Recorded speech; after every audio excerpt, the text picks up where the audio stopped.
yang kemudian yang benar-benar terdampak, tetapi itu tidak masuk dalam data itu. Hal ini kemudian diklarifikasi bahwa itu adalah data hoax.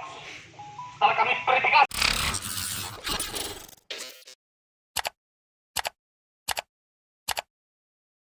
Satgas Penanggulangan Bencana khusus di BPBD Sulawesi Barat, sejumlah anggaran yang kemudian masih membeku di rekening pemerintah itu tidak tersalurkan dengan baik. Beberapa fakta yang terjadi pula hari ini, upaya transparansi perencanaan dan pelaksanaan penanggulangan bencana ini kami nilai bahwa tidak adanya transparansi dan pelibatan para relawan yang betul-betul akan bekerja demi menjadi fakta. Ada data yang kemudian akan kita bongkar bersama-sama dengan DPR dengan apa yang menjadi kewajiban pemerintah Gempa, apa yang menjadi kewajiban pemerintah memberikan hak-hak kepada pemerintah. Kami akan gagap dalam menghadapi bencana, saudara-saudara sekalian. Terbukti sejumlah anggaran yang kemudian masih mengendap rekening pemerintah hari ini tidak juga dibuka secara transparan.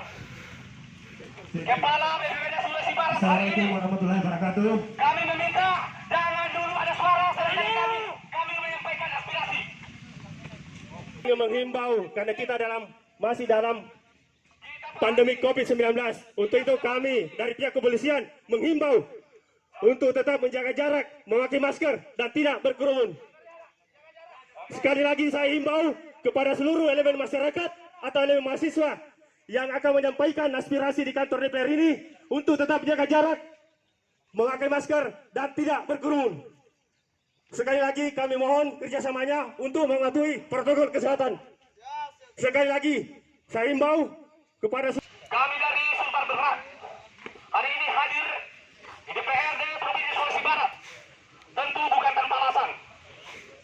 Ada beberapa problem yang kemudian akan kami dudukkan secara bersama-sama dengan stakeholder ataukah DPRD Provinsi Sulawesi Barat, bahkan seluruh elemen yang terlibat dalam proses penanganan bencana yang ada di Sulawesi Barat ini.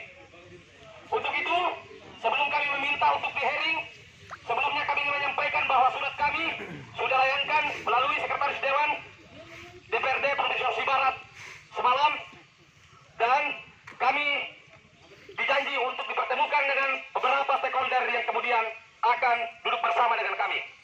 Ada beberapa hal yang kemudian menjadi keresahan kita. 1 bulan sudah masyarakat Sulawesi Barat harus menginap di tenda-tenda pengungsian. Tentu saudara-saudara kita yang terdampak gempa ini harus menjadi perhatian serius dari pemerintah. Sejumlah anggaran yang kami sampaikan kepada bapak-bapak bahwa pasca gempa yang berkekuatan 6,2 magnitudo pada Jumat dini hari pada tanggal 15 Januari, tentu banyak rumah-rumah warga yang kemudian rusak, yang dimana sampai hari ini mereka harus bertahan di tenda-tenda. Tetapi sejumlah data yang kemudian ada orang yang kemudian yang benar-benar terdampak, tetapi itu tidak masuk dalam data itu. Hal ini kemudian diklarifikasi bahwa itu adalah data hoax. Setelah kami verifikasi dengan baik bahwa ternyata nama pemilik rumah termasuk alamat itu valid. Artinya apa? Bahwa kami menduga ada upaya menyembunyikan hanya karena persoalan kecolongan, lalu kemudian dilempar isu bahwa data itu hoax. Jika kemudian hoax, kami meminta sebagai masyarakat untuk membuktikan bahwa mana data-data yang selama ini 1 bulan telah dilakukan upaya pendataan itu melalui RT hingga lingkungan, bahkan ke tingkat yang paling atas. Perlu kita sadari bahwa selama proses yang kita lalui bersama ini 1 bulan lebih, masih banyak tenda-tenda pengungsian. Sejumlah hak-hak pengungsi itu tidak terpenuhi oleh pemerintah. Sanitasi serta kesehatan yang kemudian diderita oleh para pengungsi hari ini juga tidak ada. Anggaran yang digelontorkan melalui instansi-instansi terkait seperti BPBD, kita tahu bahwa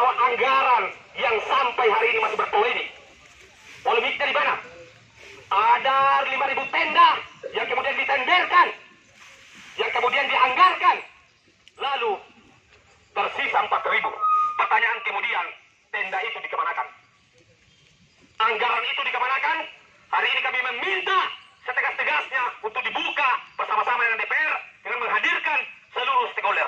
Ingat, kami tidak akan bergerak di tempat ini ketika seluruh stakeholder yang terlibat dalam penanganan gempa bumi ini tidak dihadirkan sekarang juga. Bagaimana kawan-kawan sekalian? Kita ingin transparansi. Jika tidak ingin membenahi sumber bangkit, maka butuh kejujuran dari pemerintah Provinsi Sulawesi Barat, termasuk DPRD, menggunakan hak dan fungsinya mengawasi pengelolaan anggaran yang ada di Provinsi Sulawesi Barat. Mengcrossing data yang sudah disajikan oleh pemerintah provinsi. Karena pasca gempa kemarin, rekan-rekan sekalian, kami di DPR Sultuan Tunai dan Logistik yang diketuai oleh Haji Sudirman, kemudian pansus kedua itu soal rehab dan rekonstruksi yang diketuai oleh Pak Sukri, pansus ketiga itu diketuai oleh saya sendiri sebagai Ketua Pansus Pemulihan Dampak Ekonomi dan Sosial Masyarakat di Sulbar, wilayah Sulbar pasca gempa. Masalah yang timbul kemudian menjadi berita dan menjadi diskusi di media sosial terkait tentang terpal, kemudian soal honor relawan, itu bagian dari pengungkapan kerja teman-teman Pansus Bantuan Logistik pada saat rapat dengan Badan Penanggulangan Bencana dan Dinas Sosial serta Keuangan. Akhirnya terungkaplah fakta-fakta yang kemudian teman-teman Sulbar bergerak ramu di luar dari fakta-fakta lain yang teman-teman dapatkan juga.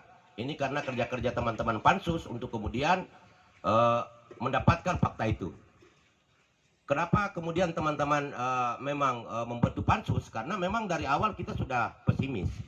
Kenapa pesimisnya? Karena pada saat penanganan COVID kemarin, karena COVID ini juga adalah bencana, ya kita juga membentuk Pansus dan kita memang temukan hal-hal yang memang tidak bisa disikapi secara cepat. Jauh hari juga saya sudah mengingatkan Pak Sekda pada saat rapat di rumahnya Pak Sekwan pada tanggal 27 Januari. Saya sudah mengingatkan bahwa bentuklah tim yang punya kerja-kerja speed. Pilihlah kepala-kepala OPD yang mumpuni. Tapi kita tidak tahu, kemudian tiba-tiba terbit SK, ternyata SK pertama direvisi lagi, ditambah lagi, kemudian beberapa personil kepala-kepala OPD.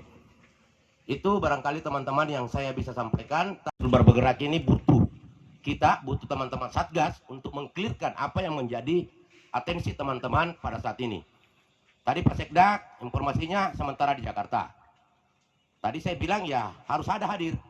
Karena biar bagaimanapun berdasarkan keputusan gubernur tentang pembentukan pos komando dan personil di status transisi darurat, Pak Sekda itu ketua. Itu mungkin teman-teman sudah bisa dapatkan SK-nya. Tadi saya sudah telepon juga Pak Asisten 1 sebagai kepala sekretariat untuk hadir dengan personil Satgas, karena tentu kalau teman-teman DPR menjelaskan sendiri ya tidak cukup, karena yang melaksanakan ini kan pemerintah provinsi. Kita dalam posisi hanya mengawasi dan memantau apa yang dilakukan oleh Satgas ini. Itu barangkali Dinda, mungkin saya berikan kesempatan kepada koordinator untuk menyampaikan.